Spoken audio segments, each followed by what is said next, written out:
YouTube. 5 seconds. 5, 4, 3, 2, 1.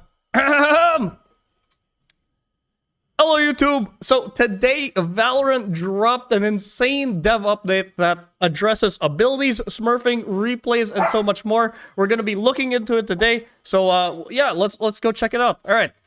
All right.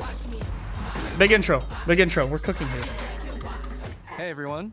Thanks for joining us for another dev update as we continue our 5-year anniversary celebrations. Okay. We've got a lot to share today, so let's get right into it. First, I want to talk about abilities. We've seen a lot of conversation over the last few months about abilities in Valorant, especially.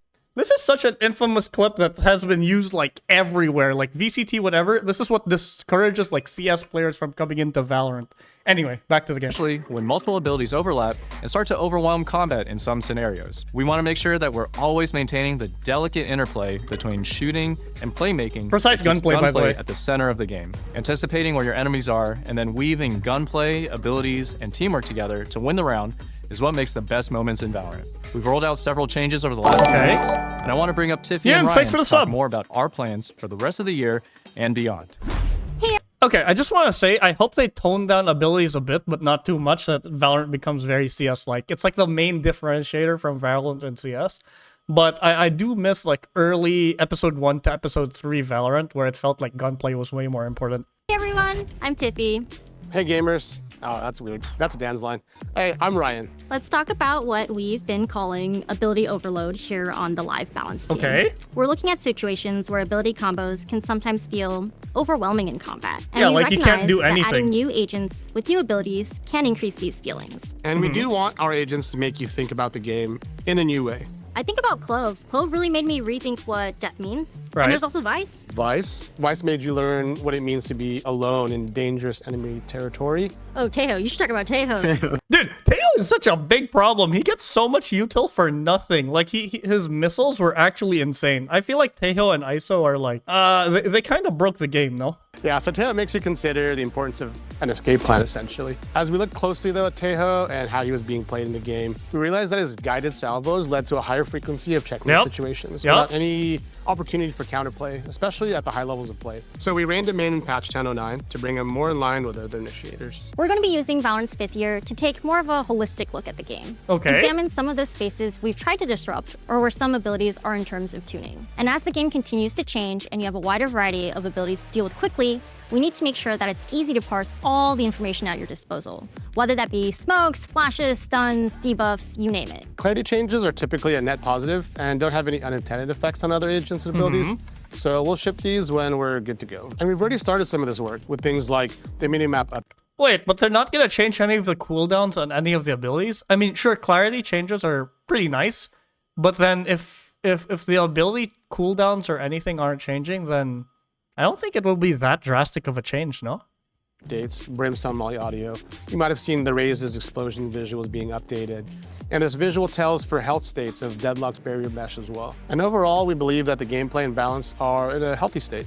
Right. We take a look at agents, maps, and weapons just to see where they are in terms of presence in the meta, overall strength, and their sentiment across ranks. These are just a handful of the key indicators that we track to make sure that there's no outliers that we need to take a second look at. And of course, most importantly, we monitor how Valorant is actually being played with all of your feedback. So make sure to fill out those surveys you get in the client too.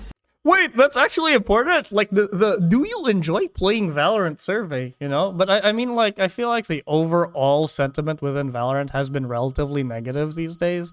I don't know. I'm kind of enjoying the game because I came back to it after like a year-long break. But how does everyone else feel? Is Valorant cooked right now?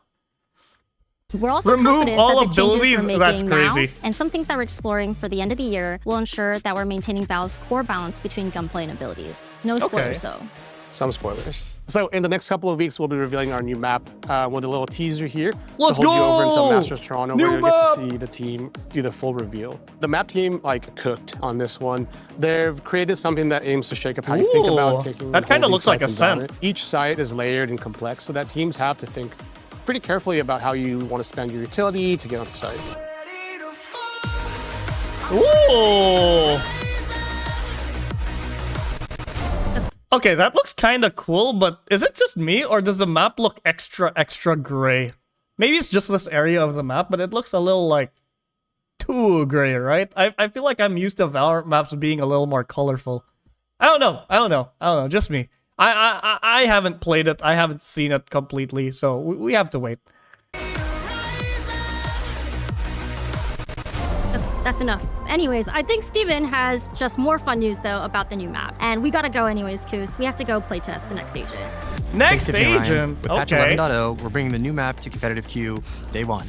Most players are engaging with the new map for the first time in competitive already. And we want to better support learning the map in that competitive environment right away. And we know it's going to take reps before you're up to speed. So during that first patch cycle, which is 2 weeks, RR losses on the new map will be reduced by 50%. But don't Wait, doesn't that inflate the RR like crazy? Like, people are going to be so happy to get the new map because if they lose, nothing happens to them. They get minus 50%. Only 50%. worry, you'll still earn the full 100% when you win. Yeah, and if you get 100% when you win, then everyone's going to be happy to play the new map. Maybe that's how they introduce people actually liking maps instead of like being very sad when they get Abyss or Lotus, you know? We're excited to see how you learn and adapt to the layers. That's fair. Of the new That's map. fair. We want That's you to feel more interesting. comfortable jumping in, be able to learn as a community, and maybe dodge a bit less too. Next up, we're starting the conversation around a topic we've heard a lot about: Smurfing. And that word is loaded. It's not a one-size-fits-all descriptor of the behavior that we see. Some players are dialed in for the night, and they're just performing well for their rank. Others are new or returning and in the process of ranking up. But some have deranked with the intent to stomp, or are playing at lower ranks on accounts that they didn't level themselves. Okay, to be fair, it's really hard to track Smurfing down, especially when you don't know if someone's just having a good day. Like, someone could have a pop-off game. I think the easiest thing you can track is, like, the people who are 5-stacking with, like, an Iron account, and the Iron account is top-fragging in Immortal, which is just blatant, you know? And that's an issue, so here's what's coming. First, we're increasing the barrier to sharing accounts, starting with multi-factor authentication. Our plan is to require MFA, something like app or SMS verification, primarily for suspicious cases, and we're looking into it for all competitive accounts as well. Our goal here is to have more clarity and guardrails around who is playing on an account. We're planning to launch this year with more specific details to come. I feel like they could also add, like, a specific queue for like verified accounts, right? You can have your low prio, not really low prio, but low security queue where it's people who don't have verified accounts and you put them all there. But people who do the 2-factor authentication, multi-factor authentication, you could have that there, right? Second, we'll be adding an additional reporting category for players that are abusing matchmaking systems. This one's twofold. One, we want better data about when you think someone in the match was intentionally abusing the system with the intent to stomp on the opposing team. And two, players are currently using the cheating category to report this behavior, and that's making it more complicated for our anti-cheat efforts. Rank and matchmaking abuse that's fair. is a complex space, and we want to hear your feedback now and as these features come online. This is a major step forward and just the start of more to come. Oh, and there's some overlap here with botted accounts. Just as a reminder, we've banned hundreds of thousands of these accounts to date. So, dude, have you guys ever ran into a botted account? I think I've seen like a few clips of people seeing the botted accounts in like a deathmatch or in unrated or swift play, and those guys are so blatant, it's crazy. I've never run into it. I feel like my main account MMR is too high, but if you do run into a botted account, like, what does that mean for your MMR, brother man? if you have one of those accounts, expect that same fate. Next up, I wanted to give an update about something we talked about earlier this year. We're adding more visibility into your behavior standing. Here's what we plan for it to look like. You can see any active warnings or penalties on your account, along with what penalties may be coming next if you don't shape up. 100? What is it? Saz has something similar with Cheaters Queue. It's an unofficial name, but basically if you're reported a lot of times you get queued with people with same kind of reports. Wait, that's actually pretty cool. CS? Winning with anti-cheat? That's sick. You could put all the cheaters together and then they just cheat against each other, which is cool. But then if you get unfairly put there, that's also a problem, right? This is also launching later this year. Our game is competitive, and sometimes you overheat. We're giving you more direct and visible information so that you can course correct more quickly, and so you understand when bans are on the table. Competing has those lows, but let's talk about the highs too. We started the year off with some quality of life improvements, like rank shields, and we're excited to bring additional recognition to Premier. If you've been looking for a way to rep your squad across Val, check out Premier in 11.0. Team tags are coming for players who participate in weekly matches. Wait, that's and sick.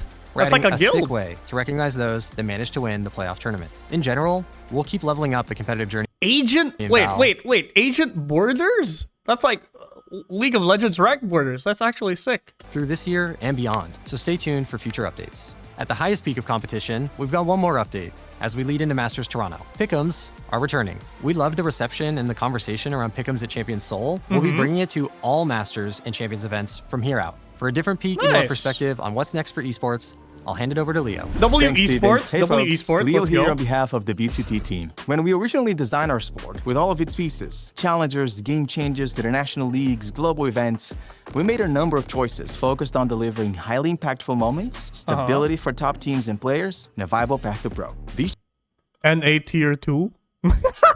choices have paid off, and in the past few years have helped Valorant grow into one of the largest esports on the planet. Now, we want to build on that success, evolve what's working, adjust what's not, and set the stage for the next era of the VCT. The first cycle of team partnerships concludes at the end of next year, giving us a unique opportunity to make larger changes at the start of 2027. As always, we want to build the sport together with you, so I want to share what we're thinking as planning kicks off. There are 3 things we're aiming to accomplish. The first goal is more openness. I While agree. Partnership will remain a key component of our design, we want the VCT to be a bit more open, better bridging the gap between Tier 1 and Tier 2.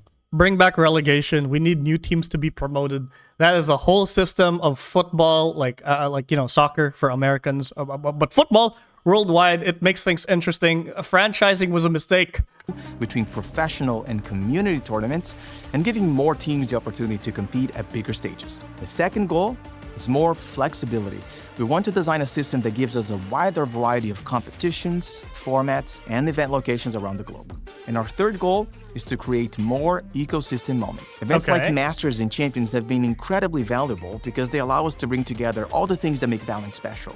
The game, the sport, the community, the More culture. events are always a And W. while we think the number of global events is still appropriate, we're looking to create more moments like that, especially at the regional level. It's still very early, and we'll be sharing a lot more updates in this year and the next. But as always, our biggest advantage continues to be the ideas you bring to the table. What? Custom games? Custom maps? Surely? Wait. Is he saying what I'm thinking he's saying? Wait, just one So please second. continue sharing them with us. All right, that's it from me. Back to you, Andy.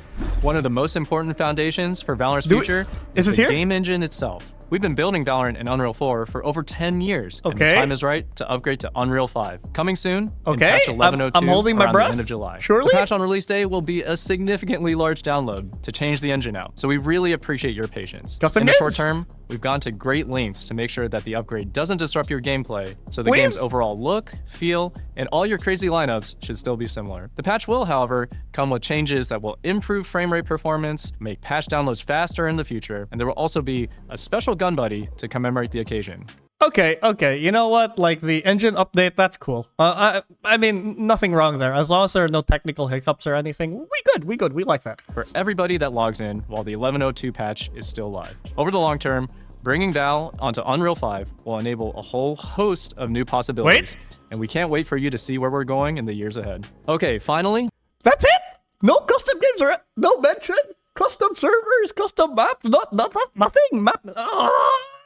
Let's talk about replays. Replays have been a long time coming, and we Okay, are happy replay to system. confirm that they'll be going live on PC with patch 11.06 in September, and coming to console a bit later this year. Wait, the launch nice. version will enable you to analyze your recently played games on the live patch, starting with your competitive games, and we'll be looking into other modes over time. Wait, that's You'll be so able sick. to click through each player's perspective, you'll have a free moving observer cam, and you'll have some other Whoa. playback control tools as well. Wait, that's so sick. That's so sick. Big W Riot. Replay system finally. No more memes. It's actually coming. September. Come soon. We really couldn't be more excited to get replays out to you all, and we're really looking forward to all the clips, edits, and analyses that you create with it. We'll be sharing more info as we get closer to release. That's big. That's all right, big. that's a wrap for today. We're 5 years in, but we want you to know that we're just getting started with Val. We'll continue the work we talked about today to keep core gameplay feeling fresh but familiar for years to come. We also Replication when?